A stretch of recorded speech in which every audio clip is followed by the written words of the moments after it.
Alright, I'm Johnnie JungleGuts, and man, this has been a good week for comics. First up, we have Nailbiter. This is a comic about a town where 16 serial killers mysteriously appeared, including the title character, Nailbiter, this dude who bites off people's fingernails. In this issue, we learned that the main protagonist was an information extraction specialist, aka interrogating, torturing people for the government. So, if he's the protagonist and the antagonists are all serial killers, they're like not that different from each other in some ways. It makes the whole book sort of shifty. We also get into some of the other serial killers. We got a serial killer who kills people for talking in the movie theaters. We've got serial killing twins who only kill other twins. We've got a female serial killer who kills men, who catcall her. It touches on our fetishization of murder in culture.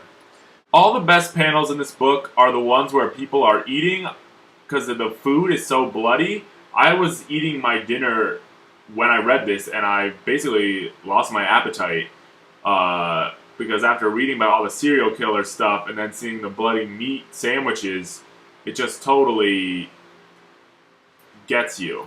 Up next we're talking about Moon Knight. For those of you who don't know, Moon Knight is Batman, but crazier. In this issue, Moon Knight's solving a mystery at a sleep research lab where all the patients are being driven crazy by the same dream. We go into the dream and we get all this crazy drawings of like mushrooms and weird bodies flying through the sky. Looks really good. Also, there's a good twist at the end, so I'm going to call this issue of Moon Knight a victory.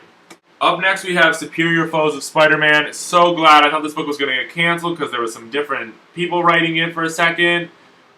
There's so many highlights in this book, I can't pick just one. We've got the Beetle hovering out of a panel and then hovering, sticking her head back in it when the Owl offers her a job. We've got this amazing splash page of a super villain lair. So we have this huge full page showcasing all the D-list villains that are going to be working for the Sinister Six on this job, and it really makes you feel like there's always someone who's kind of shittier than you, and maybe through this book, the main characters have elevated themselves out of the status of the other, even crappier Spider-Man villains that we see illustrated in this splash page. Last book we're going to talk about, Teenage Mutant Ninja Turtles.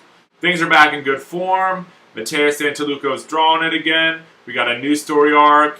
Krang's trying to terraform Earth and support his alien race, and he's going to kill all the people. We got Splinter acting real selfish, wanting to get back at Shredder, when the real threat is this crazy world-destroying Krang situation. Splinter, what the hell are you smoking?